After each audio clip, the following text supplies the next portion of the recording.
Six TV నేను నిత్య. So ఇప్పుడు మనం రెండు తెలుగు రాష్ట్రాల యొక్క వార్తాపత్రికల అంశాల గురించి అయితే చూద్దాం. సో ఫస్ట్ మనం ఈనాడు చూసుకుందాం. ఇరాన్ పై దాడికి అమెరికా సన్నాహాలు, పశ్చిమాసియాలో మళ్లీ యుద్ధ మేఘాలు, ఆందోళనతో నెత్తరోడుతున్న టెహ్రాన్ సహా పలు నగరాలు, 538కి చేరిన మృతుల సంఖ్య. సో ఇక్కడ చూసుకుంటే ఇరాన్ లోని మసాద్ లో ఆందోళనకారులు నిప్పు పెట్టడంతో కాలిపోతున్న వాహనాలు. సో ఇక్కడ చూసుకొచ్చి నిరసనలతో ఇరాన్ అట్టడుగుతోంది. ఆందోళనకారులని సైతం తీవ్ర స్థాయిలో అణచివేస్తుండటంతో ఇరాన్ వీధులు నెత్తరోడుతున్నాయి. ఘర్షణలో మరణించిన వారి సంఖ్య ఆదివారం ఏకంగా 538కి చేరుకుంది. ఇందులో 48 మంది భద్రతా సిబ్బంది ఉన్నారు. అలాగే దాదాపు 10,670 మందిని సైన్యం అరెస్ట్ చేసింది. మరోవైపు ఇరాన్ పై సైనిక చర్య ఆకాశాలని అమెరికా తీవ్రంగా పరిగణిస్తుందన్న వార్తలు పశ్చిమ వ్యాప్తంగా ప్రకంపనలు సృష్టిస్తున్నాయి. సో యుద్ధ మేఘాలు అలుముకుంటున్న సంకేతాలను సృష్టిస్తున్నాయి. ఈ ఆందోళనకు సంబంధించి ఇరాన్ అమెరికా మధ్య మాటల తూటాలు పేలుతున్నాయి. ఆందోళనకారులకు ఏమైనా జరిగితే తాము రంగంలోకి దిగుతామని పదే పదే హెచ్చరిస్తున్నారు. అమెరికా అధ్యక్షుడు డొనాల్డ్ ట్రంప్ సైనిక చర్య దిశగా సన్నాహాలు చేస్తున్నారని మీడియాలో కథనాలు వెలువడుతున్నాయి. సో సైనిక అధికారులు ఇప్పటికే అధ్యక్షుడితో చర్చించారని సమాచారం కూడా వస్తుంది. సో ఇరాన్ పై చర్య విషయంలో వివిధ ప్రతిపాదనలు కూడా ట్రంప్ ముందున్నాయని అధికారులు చెబుతున్నారు. ఇక్కడ చూసుకుంటే నిరుద్యోగులకు సైబర్ ఉచ్చు, విదేశాల్లో ఉద్యోగాలంటూ భారతీయులకు ఆశలు రేకెత్తిస్తున్నారు. సో లక్షల్లో వేతనాలంటూ సోషల్ మీడియాలో ప్రకటనలు తీసుకెళ్లి సైబర్ నేరాలకు దింపుతున్న చైనా సిండికేట్, డిజిటల్ అరెస్ట్ అంటూ వారితోనే జనాలకు ఫోన్లు. సో మనం చూసుకుంటే విదేశాల్లో ఉద్యోగాలు అంటూ ఆశ చూపుతున్నారు సైబర్ నేరగాలు. వీటితో కస్టమర్ కేర్ అలాగే డేటా ఎంట్రీ ఆపరేటర్ వంటి కొలువులు ఇస్తామని వాళ్ళు వివరాలు తెలుపుతున్నారు. సో లక్షల్లో వేతనాలు చెల్లిస్తామంటూ ప్రలోభ పెడుతున్నారు. ఇన్స్టాగ్రామ్ రీల్స్ అలాగే వాట్సాప్ బ్రాడ్కాస్ట్ మెసేజ్లు, టెలిగ్రామ్ గ్రూపుల్లో మోసపూరిత ఉద్యోగ ప్రకటనలతో హోరెత్తిస్తున్నారు. సో అదంతా నిజమేనని నమ్మేసి ఒకసారి ఆ ఉచ్చుకు చిక్కారు. అంతర్జాతీయ సైబర్ నేరాల ముఠా గుప్పిట్లో బందీలు అయిపోయినట్లే. సో దక్షిణాసియాలోని థాయిలాండ్, వియత్నాం, కాంబోడియా, లావోస్ వంటి దేశాల్లో సైబర్ నేరాల కాంపౌండ్లను వ్యవస్థిత నిర్వహిస్తుందని చైనా సిండికేట్ మన వేళ్లతో మన కాలాన్ని పొడుస్తుంది. విదేశాల్లో ఉద్యోగాల పేరిట భారత్ నుంచి తీసుకెళ్లిన యువతను ఆ కాంపౌండ్లలో బంధించి సైబర్ నేరాల్లో పావుగా వాడుతుంది. ఇక్కడ చూసుకుంటే మనం గోదావరి తీరానికి సంక్రాంతి మొదలైన పండుగ సంబరం. సో ప్రభుత్వ ఆధ్వర్యంలో వేడుకలు, 3 రోజుల పాటు వివిధ పోటీల నిర్వహణ. తెలుగు లోగిళ్లలో అతిపెద్ద పండుగైన సంక్రాంతి కోనసీమకు ముందే వచ్చిందంటూ గోదావరి తీరం పులకించింది. రాష్ట్ర ప్రభుత్వం ప్రతిష్టాత్మకంగా 3 రోజుల పాటు నిర్వహిస్తున్న sir Arthur cotton Godavari trophy Sankranti సంబరాలు ఆదివారం డాక్టర్ బిఆర్ అంబేద్కర్ కోనసీమ జిల్లా ఆత్రేయపురంలో అప్పుడే మొదలైపోయాయి. సో వివిధ ప్రాంతాల నుంచి ప్రజలు విచ్చేయడంతో సందడి నెలకొంది. కొత్తపేట ఎమ్మెల్యే బండారు సత్యానందరావు ఆధ్వర్యంలో జిల్లా కలెక్టర్ మహేష్ కుమార్, ఎస్పీ రాహుల్ మీనా జ్యోతి వెలిగించే వేడుకలను ప్రారంభించారు. సో ఇక్కడ మనం చూసుకుంటే ఇది సో ఆత్రేయపురంలో సంక్రాంతి సంబరాల్లో భాగంగా రంగవల్లులు తీర్చిదిద్దుతున్న మహిళలు ఇక్కడ చూడొచ్చు మనం. వాడపల్లి వెంకటేశ్వర స్వామి ఆలయంతో ఈ ప్రాంతం కీర్తి ప్రపంచం నలుమూలన వ్యాపించిందని కేరళ తరహాలో డ్రాగన్ పోటీలు నిర్వహిస్తూ సో మనం మొన్నటి నుంచి చూస్తున్న అక్కడ డ్రాగన్ పోటీలు ఈ ప్రాంతానికి మరింత పేరొచ్చేలా కృషి చేస్తామని పేర్కొన్నారు. సో మహేష్ కుమార్ మాట్లాడుతూ ఇలాంటి కార్యక్రమాలను ఏడాది పొడవునా నిర్వహించేందుకు చర్యలు తీసుకుంటామని మహేష్ కుమార్ చెప్తున్నారు. విపత్తుల నుంచి రక్షణకు great green wall of AP ప్రాజెక్టుకు శ్రీకారం చుట్టిన అటవీ శాఖ. తీరం అంతటా 5 కిలోమీటర్ల వెడల్పుతో పర్యావరణ కారిడార్. ప్రకృతి విపత్తుల నుంచి తీర ప్రాంతాన్ని రక్షించడం వంటి వల్ల కలిగే నష్టాన్ని తగ్గించడమే ప్రధాన లక్ష్యంగా రాష్ట్ర అటవీ శాఖ great green wall of Andhra Pradesh ప్రాజెక్టుకు శ్రీకారం చుట్టింది. సో అందులో భాగంగా రాష్ట్రంలోని మొత్తం తీర ప్రాంతం పొడవునా 5 కిలోమీటర్ల వెడల్పుతో పర్యావరణ కారిడార్ ఏర్పాటైంది. సో రాష్ట్రంలో తీర ప్రాంతానికి 5 కిలోమీటర్ల పరిధిలో నివసిస్తున్న ప్రజలు 33 లక్షల నుంచి 100 ఉన్నారు. సో కోతకు గురవుతున్న తీర ప్రాంతం 32% ఉంది. సముద్ర ప్రచార పెరుగుదల ముప్పు ఎదుర్కొంటున్నది. 228 గ్రామాలు అలాగే 10 లక్షల నుంచి పైగా ప్రజలు ఆవాసాలు కోల్పోయే ప్రమాదం. సో రాష్ట్రంలో గత 30 ఏళ్లలో ప్రకృతి విపత్తుల కారణంగా వాటిల్లిన ఆర్థిక నష్టం. ఇక్కడ చూస్తే మనం సోమనాథ్ స్వాభిమాన్ పర్వ్ వేడుకలో ప్రధాని నరేంద్ర మోదీ ఆ శక్తులు ఇప్పటికే ఉన్నాయి. అవే సోమనాథ్ చరిత్రను తుడిచేయాలని చూశాయి. బానిస ముసుగులు ఆలయ ప్రాముఖ్యాన్ని విస్మరించాయి. సోమనాథ్ స్వాభిమాన్ పరువులో ప్రధాని మోదీ. ఇప్పుడు ఆంధ్రజ్యోతి చూద్దాం.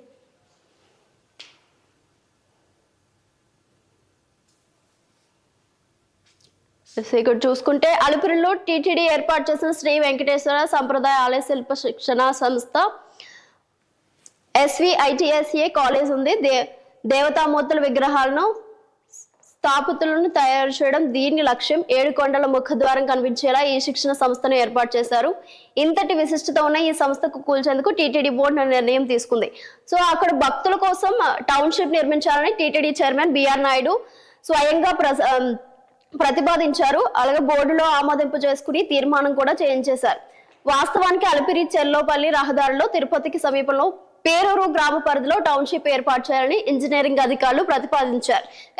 అది మనకి అందరికీ తెలిసిందే. ఇక్కడ టీటీడీకి ఖాళీగా ఉన్న 20 ఎకరాల భూమి ఉంది. తిరుమల కొండపైకి వెళ్లే దారికి సమీపంలో ఉంది. సో భక్తులకు సౌకర్యంగా ఉంటుందని ప్రతిపాదించారు. ఇది వద్దనుకున్నా అందుబాటులో ఇంకా చాలా భూములు ఉన్నాయి. శ్రీ వెంకటేశ్వర సంప్రదాయ ఆలయ శిల్ప శిక్షణ సంస్థ అధికారులు ప్రతిపాదనకు పూర్తి విరుద్ధంగా టీటీడీ చైర్మన్ బిఆర్ నాయుడు నిర్ణయం తీసుకున్నారు. సో ముందస్తుగా ప్రతిపాదన చర్చ లేకుండా బోర్డులో అధికారులు ఉంచిన ప్రతిపాదనకు సవరణ చేశారు. SVITSA కాలేజీని కూల్చేసి అక్కడ టౌన్షిప్ కట్టేలా తీర్మానం చేశారు. దీనిపై ఎన్నో సందేహాలు వ్యక్తమవుతున్నాయి.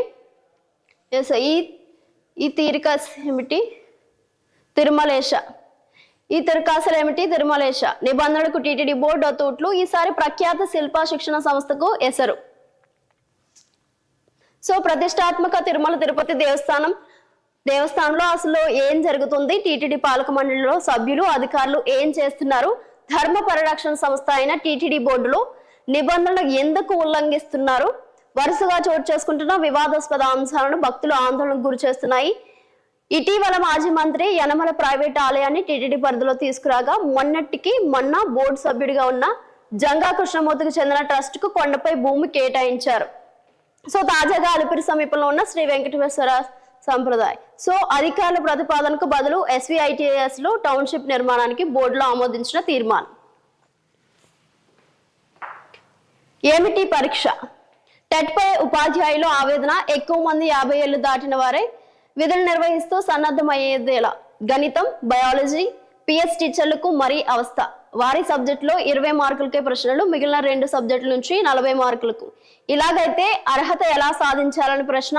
సో ఉత్తీర్ణత మార్కుల్లో తేడా పైన అభ్యంతరాలు.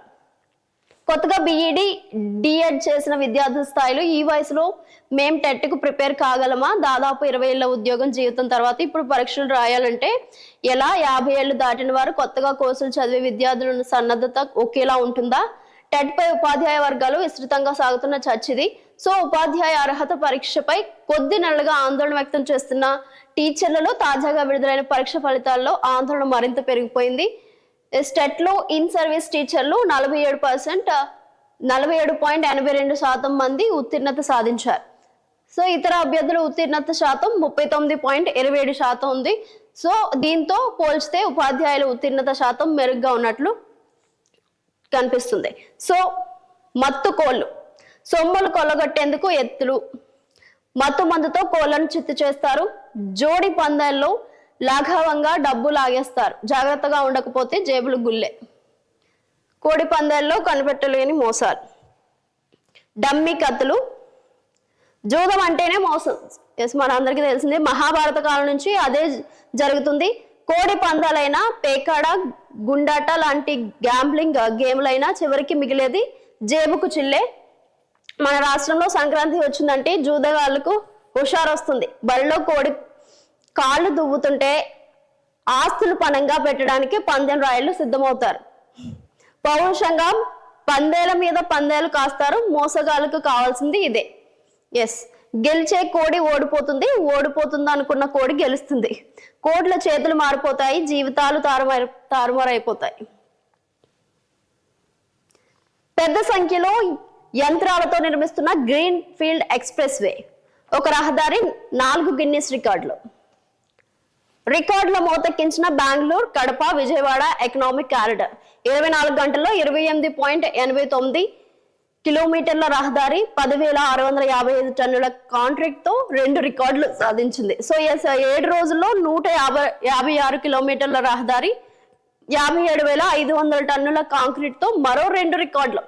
NH 547G నిర్మాణంలో అద్భుతం. నేడు అధికారిక ప్రకటన. వర్చువల్ గా పాల్గొన్న కేంద్ర మంత్రి గడ్కరీ, సీఎం చంద్రబాబు. ఇక్కడ చూస్తే ఇరాన్ పై దాడికి ట్రంప్ రెడీ. ఇరాన్ ప్రజలకు సాయం చేస్తామని ట్వీట్ దాడి చేసే అవకాశాలపై అధికారులతో చర్చ జరుపుతున్నారు. దాడి చేస్తే ఇజ్రాయెల్, అమెరికాలే మా లక్ష్యం. ప్రజాందోళన నేపథ్యంలో పార్లమెంట్ ప్రత్యేక భేటీలో ఇరాన్ స్పీకర్ ఖలీబాఫ్ హెచ్చరిక. రాజీకి రాకపోతే మీకు చుక్కలే. క్యూబాకు డొనాల్డ్ ట్రంప్ హెచ్చరిక. రక్తపు వాంతులు, ముక్కు నుంచి నెత్తురు. మదురో నిర్బంధం వేళ నిస్సహాయ స్థితిలోకి వెనుజువేలా సైనికులు. అమెరికా సోనిక్ ఆయుధం ప్రయోగించిందా? న్యాయం మన వైపే. అనుమతులు వచ్చాకే నల్లమల్ల సాగర్ పనులు. కడలి పాలయ్యే నీటిని వాడుకుంటే తప్పేంటి? 3000 టీఎంసీలో 200 టీఎంసీలే వాడుకునేలా అనుసంధాన ప్రాజెక్టుకు రూపకల్పన. వాటిని కరువు సీమగా తరలించాలన్నదే లక్ష్యం. సుప్రీంకోర్టుకి ఇదే విన్నవించండి. సీనియర్ న్యాయవాదులకు మంత్రి సూచన చేశారు. పోలవరం నల్లమల్ల సాగర్ అనుసంధాన పథకం సమగ్ర ప్రాజెక్టు నివేదికను కేంద్ర జలశక్తి శాఖకు సమర్పించాక అనుమతులు ఇచ్చాకే ప్రాజెక్ట్ పనులు ప్రారంభిస్తామని జలవనరుల మంత్రి నిమ్మల రామానాయుడు స్పష్టం చేశారు. సో ఇదే విషయాన్ని సుప్రీంకోర్టుకు నివేదించేలా సీనియర్ న్యాయవాదుల బృందానికి సూచించారు. ఈ పథకంపై తెలంగాణ వేసిన పిటిషన్ సోమవారం సుప్రీంకోర్టు ముందుకు రానున్న నేపథ్యంలో ఆదివారం అయిన విజయవాడలోని క్యాంప్ కార్యాలయం నుంచి ముకుల్ రోహత్ కి జయదీప్ గుప్తా, బల్బీర్ సింగ్ లతో వీడియో కాన్ఫరెన్స్ లో చర్చించారు. సో న్యాయం మన పక్షానే ఉందన్నారు. ఇప్పటి వరకు రాష్ట్రం తరపున బలమైన వాదనలు వినిపించారని.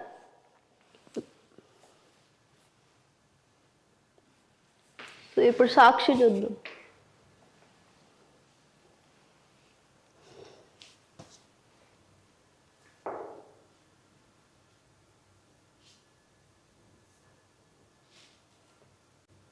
లిక్కర్ సిండికేట్ కు సంక్రాంతి కిక్కు. జీవో రాకముందే మద్యం ధరల పెంపు. జోరుగా సాగుతున్న మద్యం సిండికేట్ దందా. కూటమి ప్రజాప్రతినిధులకు ప్రత్యేక మామూలు. జీవో వచ్చాక కూడా దోపిడీ కొనసాగేలా సిండికేట్ స్కెచ్ చేష్టలు అడిగి చూస్తున్న ఎక్సైజ్ శాఖ. కండలేరు సందర్శన పైన ఆంక్షల సంఖ్యలు. వైఎస్ఆర్సీపీ నేతలను అరెస్ట్ చేస్తున్న పోలీసులు. ఇక్కడ మనం చూసుకోవచ్చు. అనుమతిని ఇవ్వని పోలీసులు అడుగడుగునా వైఎస్ఆర్సీపీ నేతలకు అడ్డంకులు. ఆల్రెడీ మనం చూసాం. మొన్ననే ధర్నా చేసి రోడ్డుపై బైఠాయించి పోలీసులు అడ్డుకున్నారు వారిని. కండలేరు ముఖద్వారం వద్ద నిలిపివేత. అక్కడే బైఠాయించిన కాకాని ఆనం నేతలు మళ్ళీ కీలబెట్టి వర్షాన్ని లెక్క చేయక 4 గంటల పాటు నిరసన. చివరికి నేతలు అరెస్ట్. కూలీలకు డబ్బులు లేవు. పనులకు కోత. కూలీన ఉపాధి. దాదాపు 6 నెలలుగా కూలీలకు డబ్బులు ఇవ్వకుండా తొక్కిపెట్టిన బాబు సర్కార్. పండుగ నాడు నిరుపేదల పస్తులు కూలీలకు చెల్లించాల్సిన ఉపాధి డబ్బులు 454 కోట్లు. ఆగస్టు 10 తర్వాత నుంచి డబ్బులు అందక నిరుపేదల ఆగచాట్లు. మరోవైపు రాష్ట్రంలో బాగా తగ్గిపోయిన ఉపాధి కల్పన. 2023 ఏప్రిల్ డిసెంబర్ మధ్య వైఎస్ జగన్ ప్రభుత్వంలో 21.75 కోట్ల పని దినాలు. 2025 ఏప్రిల్ డిసెంబర్ మధ్య బాబు సర్కార్ కల్పించింది 16.29 కోట్ల పని దినాలే. ఆదివారం గుజరాత్ లో సోమనాథ్ ఆలయంలో నిర్వహించిన సోమనాథ్ స్వాభిమాన పర్వంలో డోలు వాయిస్తున్న ప్రధాని మోదీ. మన చుట్టూ సోమనాథ్ పునర్నిర్మాణ వ్యతిరేక శక్తులు.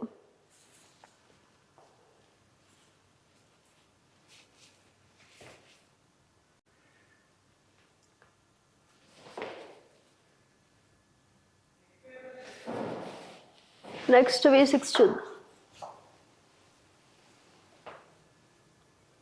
సిరియాలోని ఐఎస్ స్థావరాలపై అమెరికా దాడులు. ఆపరేషన్ హాకై స్ట్రైక్ పేరుతో బాంబుల వర్షం. దాదాపు 70 ప్రాంతాల్లో ఎయిర్ స్ట్రైక్స్.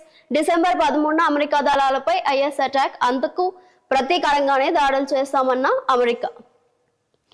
తిప్పలు పడుతున్న రైతులు. నిషేధిత భూముల జాబితాను ABCD ఈ కేటగిరీలుగా విభజించారు. సో ఇందులో అటాచ్ భూముల విషయానికి వస్తే రంగారెడ్డి జిల్లా మహేశ్వరం మండలంలో కొన్ని భూములను గాలి జనార్దన్ రెడ్డికి సంబంధించి ఈడీ అటాచ్ చేసింది. అయితే అందులో సంబంధం లేకుండా బై సర్వే నెంబర్లు ఉన్న రైతుల భూములు కూడా అధికారులు చేర్చడంతో ఇప్పుడు ఆ రైతులంతా తీవ్ర ఇబ్బందులు ఎదుర్కొంటున్నారు. సో బిడ్డ పెళ్లి కోసమో, ఆసుపత్రి ఖర్చుల కోసమో, చదువుల కోసమో ఉన్న అరా ఎకరా అమ్ముకుందామని ఆ రైతులు ఆఫీసుల చుట్టూ తిరుగుతుంటే మీ భూమి నిషేధిత జాబితాలో ఉంది, రిజిస్ట్రేషన్ కుదరదు అనే సమాధానం వస్తుంది. సో అదే సమయంలో అసైన్ ప్రభుత్వ భూములు పొందిన కొందరి రైతుల పేర్లు నిషేధిత జాబితాల నుంచి ఎగిరిపోయినట్లు తెలిసింది. సాధారణంగా ఈ భూములు నిషేధిత జాబితాలో ఉన్నప్పటికీ వారి పేర్లు పట్టాదారులుగా ఉంటాయి. అయితే అక్కడ ప్రభుత్వ భూమి అని ఉంటుంది. మరోవైపు నిషేధిత జాబితాలో ఉండాల్సిన కొన్ని ప్రభుత్వం సేకరించిన భూములు, అటాచ్ భూములు మాత్రం సాధారణ జాబితాలో కొనసాగుతుండటంతో అవి అన్యక్రాంతం అవుతున్నాయి. సో నిషేధిత భూముల జాబితా ఆగమాగం. హైకోర్టు మందలించిన మారణీయ అధికారుల తీరు, అప్డేట్ చేసిన ప్రొహిబిటెడ్ లిస్టులోనూ తప్పులే. రాష్ట్రంలో నిషేధిత భూముల జాబితా అస్తవ్యస్తంగా తయారైంది. సో హైకోర్టు పదే మొట్టికాయలు వేస్తున్న రెవెన్యూ రిజిస్ట్రేషన్ శాఖల అధికారుల తీరు మాత్రం మారడం లేదు. ఓవైపు నిషేధిత జాబితాలో ఉండాల్సిన ప్రభుత్వ, దేవాదాయ, వక్ఫ్, అటవీ, ఎఫ్టీఐ భూములు సహా ఈడీ, సిబిఐ లాంటి దర్యాప్తు సంస్థలు జప్తు చేసిన భూములు దర్జాగా రిజిస్ట్రేషన్ అవుతున్నాయి. సో మరోవైపు తరతరాలుగా రైతులు సాగు చేసుకుంటున్న పక్కా పట్టాల భూములు మాత్రం నిషేధిత జాబితాలోకి వెళ్ళిపోతున్నాయి. క్షేత్రస్థాయిలో పరిశీలించకుండా, రికార్డులను క్షుణ్ణంగా తనిఖీ చేయకుండా అధికారులు రూపొందించిన నిషేధిత భూముల జాబితానే సో ఈ సమస్యలు కారణమని స్పష్టమవుతుంది. ప్రస్తుతం రాష్ట్ర వ్యాప్తంగా వివిధ రకాల ప్రభుత్వ భూములు దాదాపు 1 కోటి ఎకరాలను నిషేధిత జాబితాలో చేర్చారు. ఇప్పటికే ఉన్న నిషేధిత జాబితాలో భూములపై స్పష్టత లేకపోవడంతో ఆ జాబితాను అప్డేట్ చేయాలని ప్రభుత్వాన్ని ఇటీవల హైకోర్టు ఆదేశించింది. సో దీంతో దాదాపు 2 నెలల పాటు రెవెన్యూ యంత్రాంగం, కలెక్టర్లు ప్రత్యేకంగా నిషేధిత భూముల జాబితాను రెడీ చేశారు. ఇది పరిస్థితి. రంగారెడ్డి జిల్లా చేవెళ్ల మండలం అల్లూరులో హీరా గ్రూప్ ఎండి నౌహీరా షేక్ చెందిన దాదాపు 10 ఎకరాల భూమిని 2019లోనే ఈడీ జప్తు చేసింది. కానీ అధికారులు దీన్ని నిషేధిత జాబితాలో చేర్చలేదు. దీంతో 2022లో షెరాజ్ ఖాన్ మరికొందరు ఈ భూమిని కొనుగోలు చేసి రిజిస్ట్రేషన్ కూడా చేయించుకున్నారు. ఇప్పుడు ఈడీ వేలం వేస్తుంటే అడ్డుకోవాలని వారు కోర్టుకెక్కారు. మాపై అటాక్ చేస్తే అమెరికా బేస్లను లేపేస్తా, ఇజ్రాయెల్ పైన దాడులకు దిగుతాం, ఇరాన్ వార్నింగ్. సో పశ్చిమాసియాలో యుద్ధ మేఘాలు కమ్ముకుంటున్నాయి. ఇరాన్ లో అంతర్గత నిరసనలకు చినికి గాలి వానలా మారి అమెరికాకు ఇరాన్ కు మధ్య ప్రత్యక్ష యుద్ధ సంకేతాలకు దారితీస్తున్నాయి. ఇరాన్ ప్రభుత్వం నిరసనకారులను కాల్చి చంపితే వారికి మద్దతుగా తాము వస్తామంటూ అమెరికా ప్రెసిడెంట్ ట్రంప్ హెచ్చరించిన నేపథ్యంలో ఇరాన్ గట్టి కౌంటర్ ఇచ్చింది. సో అమెరికా కనుక మాపైకి దాడికి దిగితే మిడిల్ ఈస్ట్ లోని యుఎస్ మిలిటరీ బేస్లో యుద్ధ నౌకలను నామరూపాలు లేకుండా చేస్తామని స్పష్టం చేసింది. సో ఇజ్రాయెల్ ను టార్గెట్ చేస్తామంటూ ఇరాన్ పార్లమెంట్ స్పీకర్ బఘేర్ ఖలీబఫ్ తీవ్ర హెచ్చరికలు జారీ చేశారు. సో మేడారానికి పోటెత్తిన భక్తులు. మనం నేను చూసుకుంటే ఆదివారం ఒక్కరోజు 5 లక్షల మందికి పైగా రాక వాహనాలతో కిక్కిరిసిపోయిన వనదేవతల దాడులు ఇక్కడ చూసుకోవచ్చు మనం.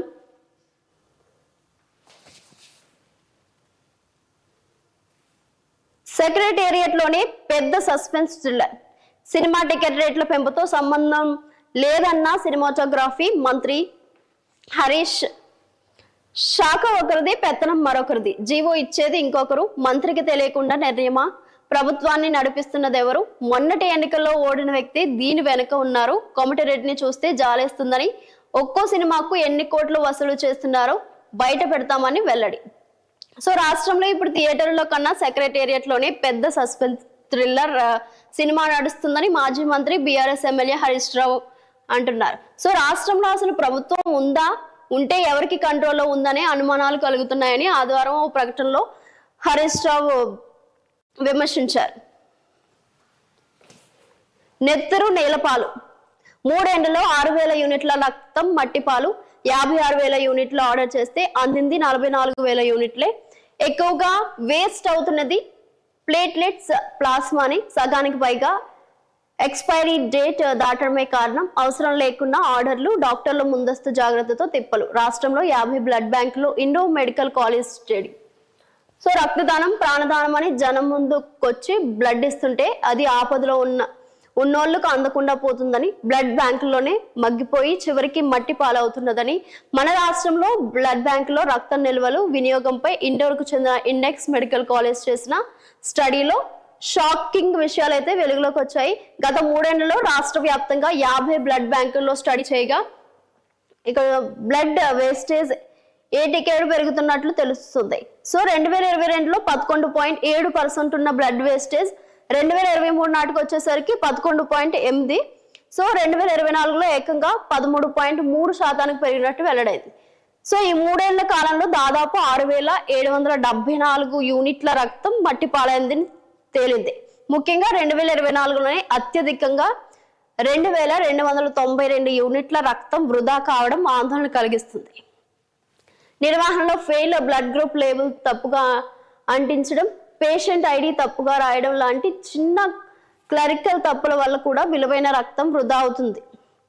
సో టెక్నాలజీ ఇంత పెరిగినా ఒక బ్లడ్ బ్యాంక్ లో మిగిలిపోతున్న రక్తాన్ని కొరత ఉన్న మరో హాస్పిటల్ కు పంపించే నెట్వర్క్ మన దగ్గర బలంగా లేదు. ఆన్లైన్ డాష్ బోర్డులు ఉన్నా అవి అలంకారప్రాయంగానే మారాయి. ఇప్పటికైనా ఫాస్ట్ ఇన్ ఫాస్ట్ అవుట్ పద్ధతిని పాటిస్తూ బ్లడ్ మేనేజ్మెంట్ పక్కాగా చేస్తేనే ఈ వృధాను అరికట్టగలమని నిపుణులు చెబుతున్నారు. దిశ చూసుకోవచ్చు.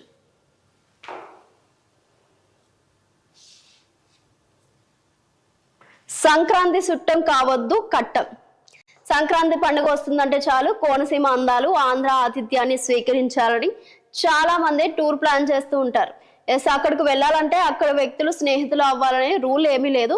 సంక్రాంతి సందడి సంబరాలను వీక్షించాలనుకుంటే పక్కా ప్లాన్ సరిపోతుంది. రాను పోను దూరాన్ని చూసుకుని బడ్జెట్ ప్రిపరేషన్ ముఖ్యం. సో తీరా అక్కడికి వెళ్ళాక ఆతిథ్యం ఇచ్చేవారిని ఇబ్బందులకు గురి చేయకుండా చూసుకోవాలి. ఆడంబరాలకు పోకూడదు అని ప్రాంతాలకు కవర్ చేయాలనే హడావిడిలో పక్కా ప్రణాళిక లేకుంటే అన్ని వ్యయ ప్రయాసలే తప్ప ఆనందం రెట్టింపు అవ్వదు. ఏ పండుగ అయినా అందరితో కలిసి సంతోషంగా జరుపుకోవాలి కానీ ఎదుటి వారికి ఇబ్బందులు కలిగించొద్దనే విషయాన్ని ప్రతి ఒక్కరూ గుర్తుపెట్టుకోవాలి. వన్డే సిరీస్ లో బోని మనదే. తొలి వన్డేలో న్యూజిలాండ్ పై 4 వికెట్ల తేడాతో టీమిండియా విజయం సాధించింది. సో ఛేదంలో చెలరేగిన కోహ్లీ అలాగే గిల్. సెక్రటేరియట్ లోని థ్రిల్లర్ సినిమా మంత్రికి తెలియకుండా టికెట్ రేట్లు పెంచుతున్నది ఎవరు? సినిమాటోగ్రఫీ మంత్రి కమిటీని చూస్తే జాలేస్తుంది. చిల్లర రాజకీయాలతో సినీ పరిశ్రమ నాశనం. సో ఆడిట్ లేకే అక్రమాలు, ధరణి లోపాలే ఆసరాగా స్టాంప్ డ్యూటీ స్కామ్. భూభారతి వచ్చినా కొనసాగుతున్నదందా ప్రభుత్వ ఖజానాకు భారీగా గండి. 5 ఏళ్లుగా కన్నెత్తి చూడని జిల్లా రిజిస్టర్లు ఆడిట్ చేస్తే వెలుగులోకి ఇల్లీగల్ ట్రాన్సాక్షన్. సో ధరణి పోర్టల్ అమల్లోకి రాగానే తహసీల్దార్లు జాయింట్ రిజిస్టర్లుగా మారిపోయారు. సో అప్పటి నుంచి లావాదేవీలను తనిఖీ చేసి ఆడిట్ వ్యవస్థ పూర్తిగా పడకేసింది. సో దస్తావేజులు సరిగ్గా ఉన్నాయా, ప్రభుత్వం నిర్ణయించిన స్టాంప్ డ్యూటీ కడుతున్నారా అని పరిశీలించాల్సిన జిల్లా రిజిస్టర్లు గత 5 ఏళ్లుగా అటువైపు చూడడమే మానేశారు. సో ఈ పర్యవేక్షణలో లోపాన్ని, ధరణిలో లొసుగులను ఆసరాగా చేసుకున్న కొందరు అక్రమాలకు తెరలేపారు. ప్రభుత్వ ఆదాయానికి గండి కొట్టడం ప్రారంభించారు. స్టాంప్ డ్యూటీ స్కామ్ కూడా ఇందులో భాగమేనని చర్చ జరుగుతుంది. అదే పరంపర భారతి వెబ్సైట్ అమల్లోకి వచ్చినా కొనసాగుతున్నట్లు తెలుస్తుంది. అసలు రిజిస్ట్రేషన్ల బాధ్యత రెవెన్యూ శాఖకి అప్పగించడంతో మొదలైన ఈ దందాలో ఇంకెన్ని కోట్లు కొల్లగొట్టారన్న అనుమానాలు వ్యక్తమవుతున్నాయి. సో దీంతో అక్రమాలకు సహకరించిన తెర వెనుక ఉన్న అధికారులపై యాక్షన్ తీసుకోవాలని డిమాండ్ వినిపిస్తుంది. సో అక్రమాలకు పాల్పడిన వారిని వదిలిపెట్టం, అనా పైసాతో సహా వసూలు చేస్తాం. రాష్ట్ర వ్యాప్తంగా ఆడిటింగ్ మంత్రి పొంగులేటి చెప్తున్నారు. సో రైతు భరోసాకు దరఖాస్తులు సంక్రాంతి తర్వాత నుంచి అవకాశం. అనంతరం భరోసా నిధులు విడుదల. రైతు భరోసా కోసం కొత్త పట్టాదారుల నుంచి దరఖాస్తులు స్వీకరించాలని రాష్ట్ర ప్రభుత్వం యోచిస్తున్నట్లు తెలుస్తుంది. సో సంక్రాంతి తర్వాత అప్లికేషన్ తీసుకునేందుకు కసరత్తు చేస్తుందని తెలుస్తుంది. ఇప్పటికే CCL నుంచి వానాకాలం సీజన్ తర్వాత పట్టాలు చేసుకున్న రైతుల జాబితాను వ్యవసాయ శాఖ తెప్పించుకుంది. సో సంక్రాంతికి రైతు భరోసా నిధులు విడుదల అవుతాయని అంతా భావించారు. కానీ కొత్తగా పట్టాదారు మారిన రైతులకు సైతం ప్రయోజనం అందించాలని భావిస్తుంది. ఇందుకు ముందుగా స్థానిక ఏఈఓల వద్ద దరఖాస్తు చేసుకునేందుకు సర్కార్ ప్రకటన విడుదల చేయాలి. సో కొత్తగా 70 నుంచి 80 వేల మంది ప్రభుత్వం దరఖాస్తు ప్రక్రియ చేపడితే కొత్తగా 70 నుంచి 80 వేల మంది వేలాదిగా సూసైడ్ బాంబర్స్ రెడీ. ఆ సంఖ్య బయటకు చెబితే అంతర్జాతీయంగా దుమారమే. జైష్ ఏ మహమ్మద్ చీఫ్ మసూద్ అజహార్ పేరుతో audio release. So India target ఇండియానేనా? ఐపీఎస్ లో కొరత, రాష్ట్రానికి కేటాయింపు 151 ఉన్నదని 133 మంది.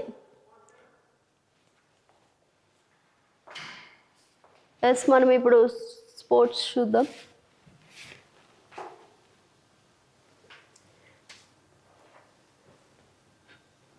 గ్రౌండ్ కరాటేలో అలీషాకు కాంస్యం. సో భారత కరాటే క్రీడాకారిణి అలీషా చౌదరి అంతర్జాతీయ వేదికపై సత్తా చాటింది. జార్జియాలో జరుగుతున్న కరాటే 1 సిరీస్ ఏ టోర్నీలో ఆమె మహిళలకు కుమిటే 55 కేజీల కేటగిరీలో బ్రాంజ్ మెడల్ సాధించింది. త్రుటిలో గోల్డ్ మెడల్ మ్యాచ్ కు దూరమై ఆమె కాంస్య కోసం రిపేర్ రౌండ్ ఆడింది. అక్కడ ఆఖరి మ్యాచ్ లో క్రొయేషియాకు చెందిన జార్కోవిక్ కట్టాను 8.0 తేడాతో ఓడించి కాంస్య పథకం దక్కించుకుంది. బంగ్లా మ్యాచ్లను మేము నిర్వహిస్తాం, పాకిస్తాన్ క్రికెట్ బోర్డు ప్రతిపాదన. సో భద్రతా కారణాల దృష్ట్యా T20 ప్రపంచ కప్ కోసం తమ జట్టును భారత్ కు పంపబోమని బంగ్లాదేశ్ క్రికెట్ బోర్డు ఐసీసీని కోరిన విషయం తెలిసిందే. సో మరో వేదిక అయిన శ్రీలంకకు తమ మ్యాచ్లను తరలించాలని అభ్యర్థించింది. అయితే దీనిపై ఐసీసీ ఇంకా అధికారికంగా స్పందించలేదు. సో లేని పాకిస్తాన్ క్రికెట్ బోర్డు మధ్యలోకి దూరింది. బంగ్లా మ్యాచ్లను తాము నిర్వహిస్తామంటూ ఆసక్తిని వ్యక్తం చేసింది. సో శ్రీలంక మైదానాలు అందుబాటులోకి లేకపోతే బంగ్లా మ్యాచ్ కు ఆతిథ్యం ఇస్తామని పీసీబీ వర్గాలు తెలిపినట్టు పాక్ మీడియాలో వార్తలు వస్తున్నాయి. ఇక్కడ మనం చూసుకోవచ్చు. Chasing master Virat one day series లో బోని మనదే. తొలి వన్డేలో భారత్ 4 వికెట్ల తేడాతో విజయం. ఛేదనలో చెలరేగిన కోహ్లీ. మనం చూసి న్యూజిలాండ్ తో వన్డే సిరీస్ లో బోని భారత్దే. వడోదరలో ఆదివారం జరిగిన తొలి వన్డే టీంలో 4 వికెట్ల తేడాతో విజయం సాధించింది. ఈ మ్యాచ్ చివరి వరకు ఆసక్తికరంగానే సాగింది. కానీ ఛేదనలో విరాట్ కీలక ఇన్నింగ్స్ ఆడడంతో గెలుపు భారత్ నే వరించింది. సో ముందుగా బ్యాటింగ్ చేసిన కివీస్ 8 వికెట్లు కోల్పోయి 300 రన్స్ చేసింది. So Mitchell 84, Henry Nicholls 62, Conway 56 సత్తా చాటడంతో ఆ జట్టు భారీ స్కోర్ చేసింది. అయితే 301 పరుగుల లక్ష్యాన్ని భారత్ మరో ఓవర్ మిగిలి ఉండగానే ఛేదించింది. ఛేదనలో విరాట్ కోహ్లీ చెలరేగి జట్టు విజయంలో కీలక పాత్ర పోషించాడు. గిల్ చూసుకుంటే 56, శ్రేయస్ అయ్యర్ 49 కూడా రాణించారు. దీంతో టీమిండియా 49 ఓవర్లలో 6 వికెట్లు కోల్పోయి 306 రన్స్ చేసి విజయ తీరాలకు చేరింది. 3 వన్డే సిరీస్ లో 1.0తో ఆధిక్యంలో వెళ్ళింది. బుధవారం 2వ వన్డే జరగనుంది. సో చేజింగ్ లో భారత్ కు సరైన ఆరంభం దక్కలేదు. ఓపెనర్ రోహిత్ దూకుడుగా ఆడే క్రమంలో త్వరగానే అవుట్ అయ్యాడు. ఇక క్రీజ్ లోకి వచ్చిన విరాట్ కోహ్లీ మరోసారి తనలోని చేజింగ్ మాస్టర్ ను చూపించాడు. భీకర ఫామ్ లో ఉన్న ఇతను ఈ మ్యాచ్ లో రెచ్చిపోయాడు. తనదైన స్టైల్లో బ్యాట్ జుడిపించాడు. ఒకవైపు ఫోర్లు కొడుతూనే వికెట్ల మధ్య వేగంగా పరుగులు రాబట్టాడు.